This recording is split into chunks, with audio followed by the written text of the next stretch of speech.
Shalom, saudara-saudara yang dikasihi Tuhan Yesus Kristus. Salam sejahtera buat saudara semua dimanapun saudara berada. Damai dan sukacita oleh Roh Kudus melimpah senantiasa dalam hati dan kehidupan saudara semua. Nats Alkitab untuk renungan saat ini terdapat di dalam Lukas pasal 1 ayat 26 sampai 38. Saudara dapat membacanya secara pribadi kemudian kembali lagi kepada perenungan ini. Saya akan membacakan ayat yang ke-38. Lukas 1 ayat 38. Kata Maria, "Sesungguhnya aku ini adalah hamba Tuhan. Jadilah padaku menurut perkataanmu itu." Lalu malaikat itu meninggalkan dia. Saudara yang dikasihi Tuhan, Maria adalah seorang gadis muda yang hidup dalam lingkungan masyarakat Yahudi dengan aturan Taurat yang ketat saat itu.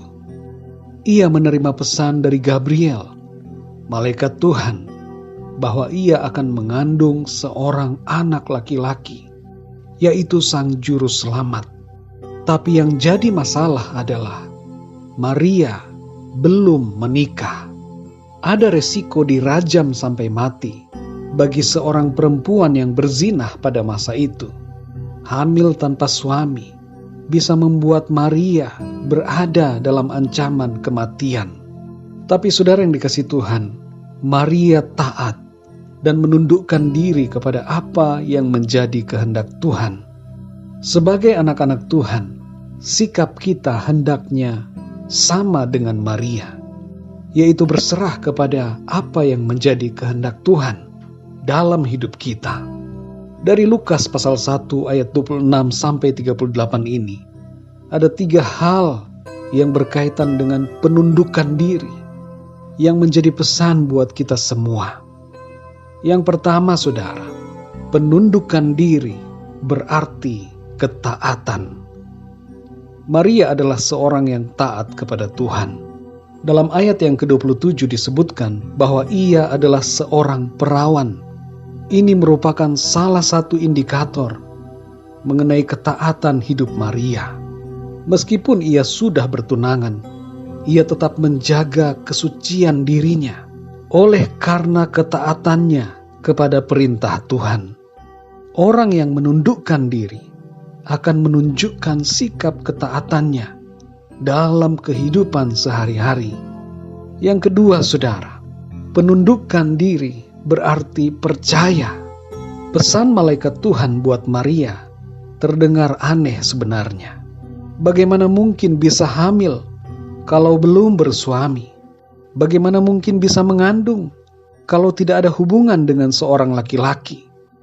Dalam ayat yang ke-34, nampak bahwa Maria mempertanyakan bagaimana mungkin hal itu bisa terjadi. Tapi dari keseluruhan kisah dalam ayat-ayat ini, kita dapat mengetahui bahwa Maria percaya. Percaya merupakan sikap penundukan diri kita kepada Tuhan. Sebagai anak-anak Tuhan, mari saudara yang dikasihi Tuhan, percaya kepada Tuhan dengan sungguh-sungguh.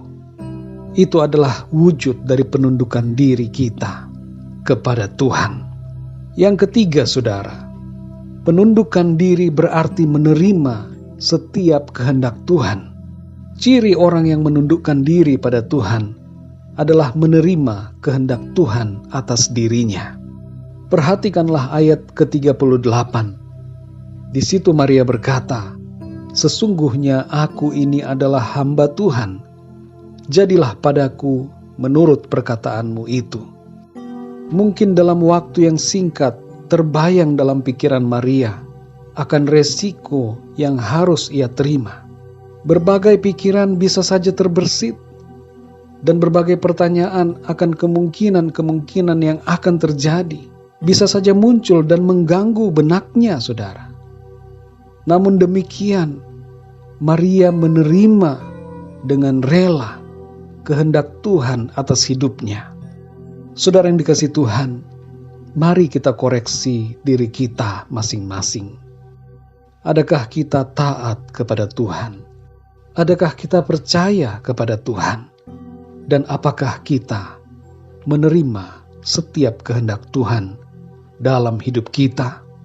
Tuhan Yesus Kristus adalah Tuhan dan Raja kita. Oleh karena itu, kita harus tunduk dan taat kepadanya. Penundukan diri kita diwujudkan dalam ketaatan, kepercayaan, dan penerimaan atas kehendak Tuhan dalam hidup kita. Mintalah pengampunan Tuhan bila selama ini kita belum sungguh-sungguh menundukkan diri kita kepada apa yang menjadi kehendak dan perintah Tuhan dalam hidup kita. Mari kita berdoa, saudara. Bapa kami di dalam surga, Bapa di dalam nama Tuhan Yesus Kristus, terima kasih untuk firman-Mu ya Tuhan, yang mengajarkan kami mengenai penundukan diri yang total, yang sungguh-sungguh kepadamu. Ajar kami ya Tuhan untuk bersikap seperti Maria yang mau taat kepadamu, percaya dan menerima setiap kehendak Tuhan dalam hidupnya. Kami mau ya Tuhan tunduk kepadamu, kami mau taat, kami mau percaya dan menerima setiap kehendak-Mu dalam hidup kami. Meteraikanlah ya Tuhan setiap kebenaran firman-Mu, sehingga kami terus dapat mengingatnya dan hidup di dalamnya. Pimpinlah hidup kami sepanjang hari ini ya Tuhan. Berkati setiap langkah-langkah kami, dan lindungilah kami dengan kasih dan kuasa-Mu. Terima kasih ya Tuhan. Di dalam nama Tuhan Yesus Kristus, Tuhan dan Juru Selamat kami berdoa dan mengucap syukur. Haleluya.